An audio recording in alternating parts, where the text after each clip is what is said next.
ओम श्री गणेशाय नमः। नमस्कार दोस्तों, आज मैं आपको संकष्टी चतुर्थी के दिन सुनी जाने वाली चौथ माता की कहानी सुना रहा हूँ। एक नगर में एक बूढ़ी माँ रहती थी। वह अपने बेटे की सलामती के लिए 12 महीनों की चौथ का व्रत करती थी। हर चौथ को पंसारी से थोड़ा सा गुड़ और घी लाकर 4 लड्डू बनाती, एक बेटे को देती, एक से पूजा करती, एक हथकार के लिए निकालती और एक चांद उंगने पर खुद खा लेती थी। एक बार उसका बेटा ताई से मिलने गया। ताई ने चौथ का व्रत रखा था। ताई से पूछा, माँ तो 12 चौथ करती है। ताई बोली, तेरी माँ तेरी कमाई से तर माल खाने के लिए 12 चौथ करती है। तू परदेश जाए तो वह एक भी चौथ नहीं करेगी। लड़के को लगा ताई सच कह रही है। घर आकर माँ से कहा, मैं परदेश जा रहा हूँ, यहाँ तू मेरी कमाई खाने पीने में ही उड़ा देती है। माँ ने समझाकर रोकना चाहा, पर बेटा नहीं माना। माँ ने उसे साथ ले जाने के लिए चौथ माता के आके दिए और कहा, मुसीबत में ये आके तेरी मदद करेंगे। वह आके लेकर रवाना हो गया। घूमते हुए एक नगर में पहुंचा। उसने देखा एक बूढ़ी माँ रोती जा रही थी और पुआ बनाते जा रही थी। उसने कारण पूछा तो बूढ़ी माँ ने कहा, बेटा इस नगर की पहाड़ी पर एक दैत्य रहता है। पहले वह नगर में आकर कई लोगों को खाने के लिए मार देता था। अब राजा हर घर से एक आदमी दैत्य के पास भेजता है और आज मेरे बेटे की बारी है, इसलिए रो रही हूँ और उसी के लिए पुए बना रही हूँ। वह बोला, तू पुए मुझे खिला दे, तेरे बेटे की जगह मैं चला जाता हूँ।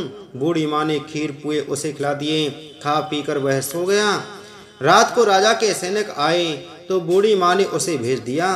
दैत्य के सामने पहुंचकर उसने चौथ माता के आके दैत्य की तरफ फेंक कर कहा, हे चौथ माता, यदि मेरी माँ मेरी सलामती के लिए व्रत करती है तो दैत्य का सिर कटकर गिर जाए। तुरंत दैत्य का सिर कट गया। लड़का वापस आ गया। राजा ने उसे उपहार देकर विदा किया। चलते हुए एक दूसरे राजा के नगर में पहुंचा। उस राज्य में आवा तभी पकता था जब एक इंसान की बलि दी जाती थी। सिपाहियों ने उसे पकड़कर आवे में चुन दिया।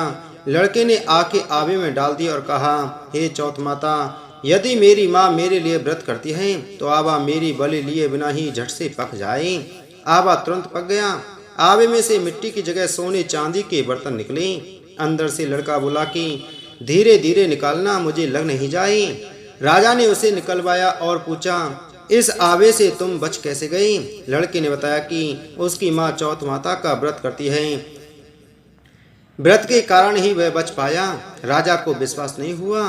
उसने एक चांदी की सुराही मंगवाई और कहा कि सुराही की नली से निकल कर दिखाओ, तभी मुझे विश्वास होगा। लड़के ने चौथ माता को याद करके आके सुराही में डाले और कहा, मैं भंवरा बनूं, सुराही से निकलूं। लड़का भंवरा बनकर सुराही से निकल गया। राजा ने खुश होकर राजकुमारी की शादी उसके साथ करवाई और सभी लोगों को चौथ माता का व्रत करने को कहा। उसे माँ की याद आई। उसने राजा के पास जाकर खुद के नगर जाने की इच्छा जाहिर की। राजा ने रथ, घोड़ा, हाथी और खूब सारा दान दहेज देकर उन्हें विदा किया। चौथ के दिन अपने नगर पहुंचा। वह अकेला पंसारी के यहाँ जाकर माँ का इंतजार करने लगा। सोचा चौथ है तो माँ यहाँ जरूर आएगी। थोड़ी देर बाद लकड़ी टेकती हुई माँ आती दिखी। उसकी माँ की आंखों में जाले आने के कारण दिखना कम हो गया था।